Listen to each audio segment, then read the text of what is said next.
when you are the chair of the budget committee, VAT on fuel was 16%. Now it is 8%. And you want to propose that it moves to 0%. These innovative ideas, why didn't you use them when you are the chairman and bring them up when you are the chairman at that time when it was 16%? Secondly, Chair, in these areas which you have mentioned that they have witnessed abnormal increments,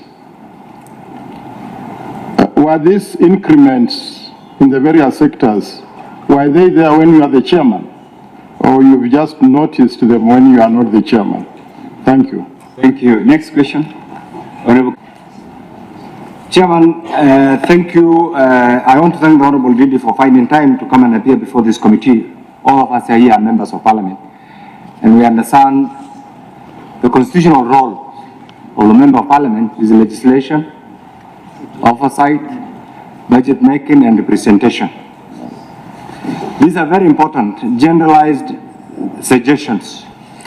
Have you thought of contextualizing the same into a bill that will go through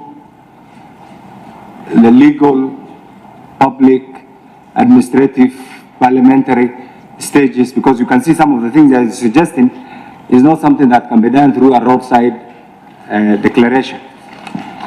Two, and maybe these I expect either yes or no, you're also aware that the budget making process, first and foremost, is constitutional. Two, just like all over the world, and Kenya being part of the civilized world, it's also political. Three, it's also driven by party manifestos. But that party manifesto, again, does not limit, because you can also have an alternative. That's why in other civilized world, we have the alternative position on anything that the party in power also says.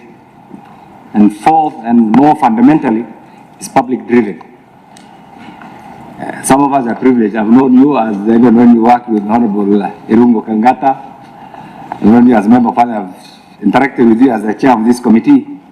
In the Kenyan scenario, Chairman, and this is the most unfortunate part, we speak from both sides, depending on where we are at that particular time. And that's why we are not doing well as a country. What is missing is the consistency, honesty, people-driven, people tailor-made policy pronouncement. We change. It's like a weather. Today, because I am here politically and this is convenient, I just want to circumvent all the other process and say, this is what I think. Because all of us here have taken an oath to stand and protect, and even say project, the image of this Premier Republic. That's why I've taken an oath of office as a Member of Parliament for Elders. So I want to ask my good friend here, these suggestions are very good, but you also remember, this is not the first time that when this crisis, this is my last part, this crisis was there immediately after the election. And you are privileged to have been the chairman of this very important committee. And this is not going to be again the last challenge. I'm sure the world is very dynamic. The whole international environment is, climate is convoluted, and therefore we are likely, we may be through with the Iranian, American, Middle East challenges, but that might be again route to something else. What are the differences at that time in terms of you as the chair then,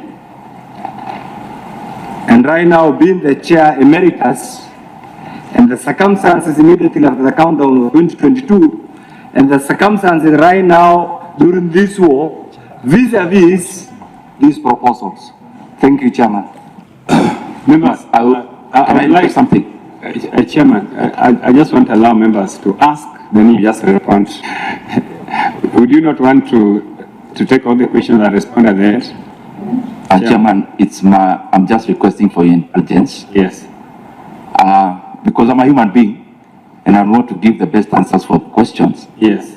Let's not take more than 4 in terms of routes. That's my observation. Okay, so we have taken 2, eh? So let me have... Let's be constrained. Yes, thank you, Chair, and thank you, Honorable Ndindi Nyoro. Honorable Ndindi Nyoro, this fuel crisis is not just affecting Kenya, it's affecting the whole world due to the war in Middle East between the US and Iran. Would you be able to tell us which other country you have benchmarked your proposals from? Because this is happening worldwide, and me, I'm a doctor, I'm not an economist, but I would want to understand where else have you benchmarked these proposals that you are coming up with and it is working. Secondly, on the reduction of the 7 shilling fuel levy, you understand that this is on the road maintenance levy. You understand that we have 7 shillings for the securitization on the infrastructure fund. Could you be having other motives that you are targeting that infrastructure fund so that the government is not able to deliver on its infrastructure? And lastly, the president pronounced himself after meeting with the team that will have a reduction in the next cycle by the April of 10 shillings. But there was this other reduction which was agreed between the transporters of 10 shillings. You made a statement that it seems it's not very clear. But when as a layman, when I go to the petrol station, I'm able now to put fuel into my car diesel at 232. Initially, it had gone to 242. So how do you understand that 10 shillings reduction? Is it not happening, or you seem not to have a very clear understanding of that reduction? Because I think there are 2 reductions. One will occur in the next cycle, and this other one occurred instantly when the team met and agreed to suspend this, to stop the strike. Thank you, Chair. Honorable Nyakudi, that you're the last, then Ndindi can respond. Thank you, Chair, and thank you, my brother Honorable Ndindi Nyoro, for your presentation. First of all, most of the proposals I think should come from Parliament as bills from what I've gone through. Number 2, my brother, the Vice Chair, has spoken about it. The 7 shillings that you want reduced from RMLF. When you were the chairman here, we had an issue of stalled roads that we could not be able to get funding for. Out of wisdom from other sources or other people, we were able to securitize that money and were able to pay pending bills, and the roads that had stalled were able to be done, and new roads are currently being done because of the securitization that some wise people somewhere sat down and thought about it. When you say we reduce that money, you want to tell us, you want us to go back to where we were when you were the chairman of the Budget and Appropriations Committee. Lastly,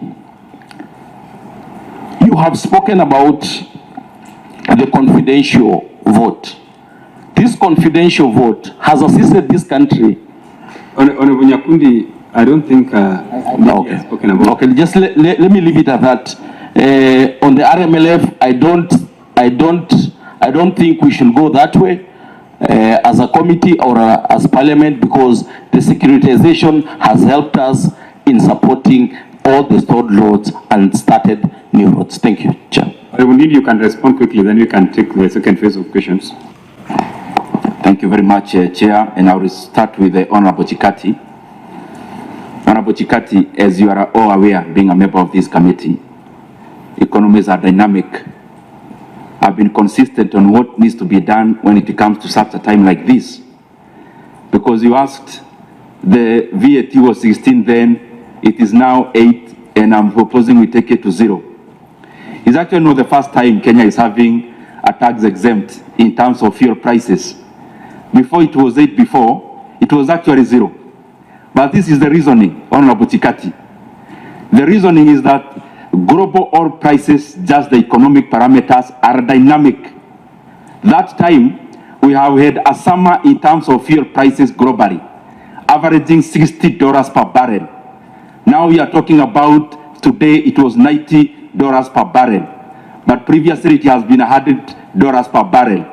And if you look at my proposal, the more the reasoning that this is for in the intervening period of 6 months. So, even when you want to bring the issue of having been chairman of budget, it is always, or it is important, you contextualize that through facts. The second thing, you asked, and now attaching the same question to Honorable Kainan. What did you do then? Because this was purely, the question is majorly about, you are chairman of budget, what did you do? I'm very proud of the interventions that we did. When I came in, the first business that we had in this committee was actually the appropriation of 45 billion Kenya shillings in fuel subsidies. So I walked the talk then, I am walking the talk now. It is this committee that did it. Honorable Chikati, you are part of this committee. It's not my responsibility to remind you of what we did.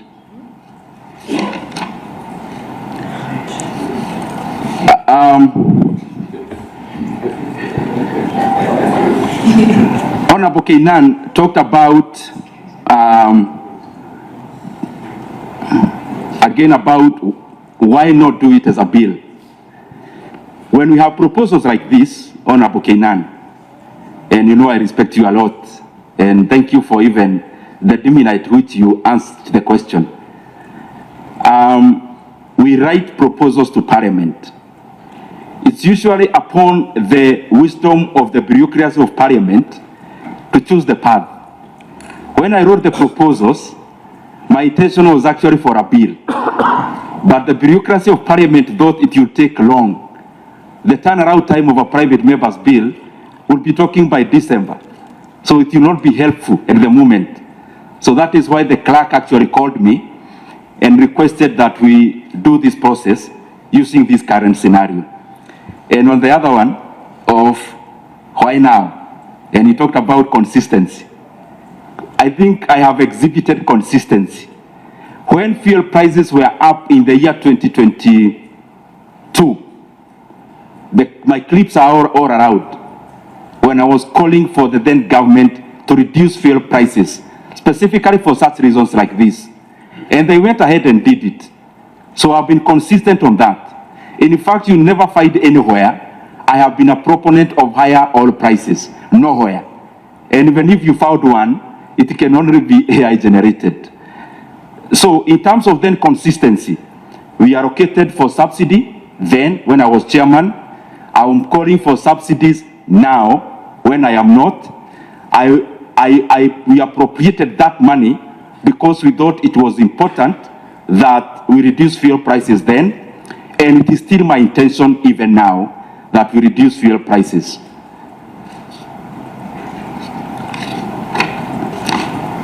The Vice Chair, Honorable Pukose, the first thing was about fuel prices and which countries I have benchmarked in terms of the interventions.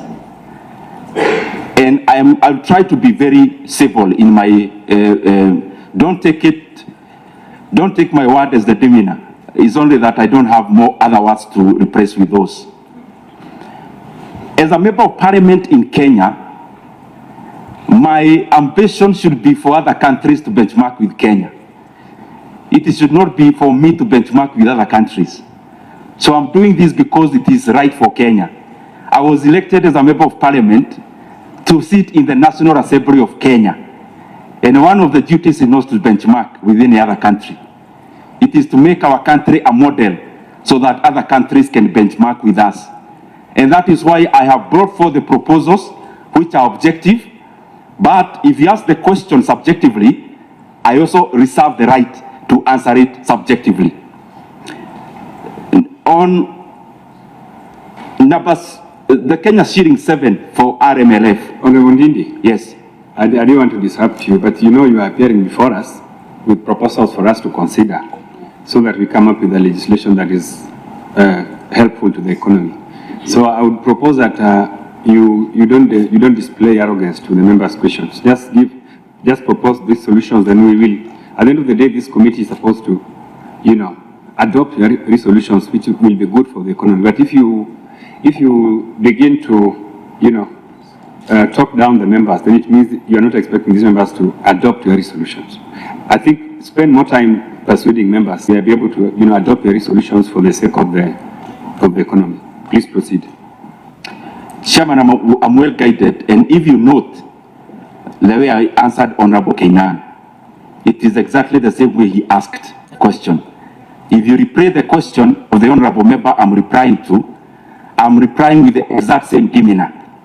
So, going to the issue of RMLF of 7 shillings, and the Honorable Pukose insinuated that the money has been securitized. I was, yes. Yes, okay, now. This is the house, I have a lot of respect for my good friend. This House of Records, we are aware, all of us are parliamentary practitioners, and the Honorable Ndindi Nyoro is an experienced legislator.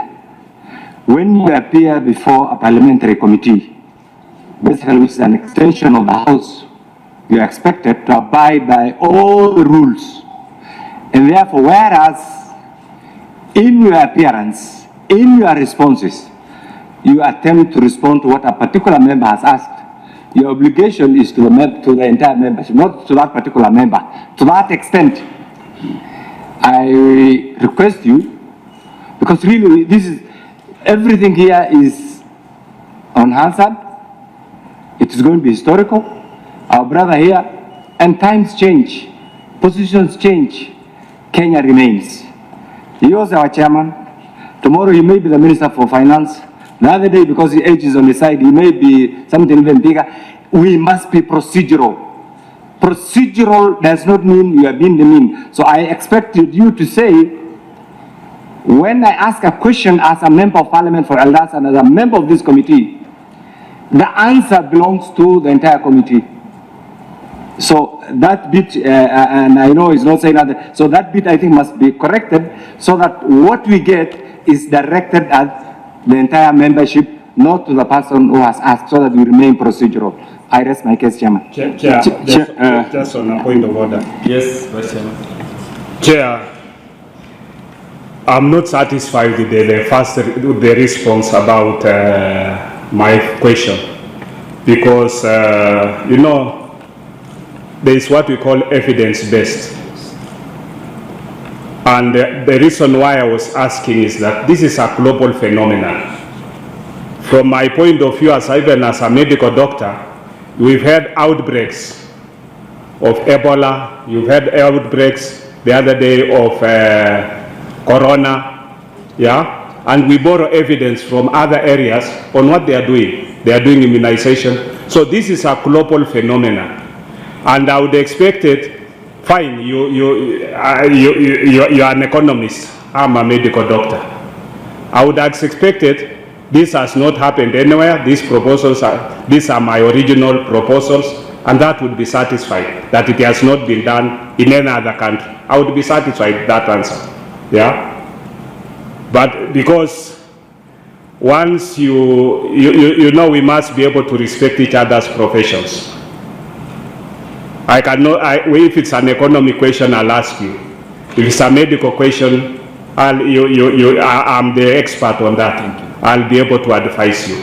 So I was asking, just as a layman, where has this happened? These proposals you are coming up with. They look brilliant, but where are they coming from? Are they your original, or you've copied them from somewhere else? That's the question. Thank you. So, Honorable Ndindi, I think the point raised by the Honorable Kenani is valid, that you are responding to the committee. The questions are not for the individual members who asked them. So please desist from responding in a manner like you are trying to, to respond to the questioner. Let us let your feedback be for the benefit of the entire sitting and the entire committee. Thank you. You can proceed. And I'm well guided. It was just the atmosphere that was there before, and I'll try as much as possible to be objective. But I also request you that even in the asking of the questions, we also be objective. Honorable Vice Chair, these are my original proposals, but there are other countries that have done something about oil prices. Many of them, I just highlight a few. A country like Zambia, they have done something around VAT, and others. However, I have only read that qualitatively. The reasoning for this Honorable Pukose and Chair is that the proposals, where you may need some evidence-based, it is a place where you may not be able to quantify. Now, my proposals are quantifiable because it's only purely about money. It is either money, forfeiting money, or spending money.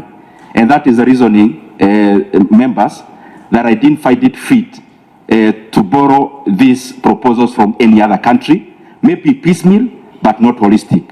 Yes, they are my original ideas.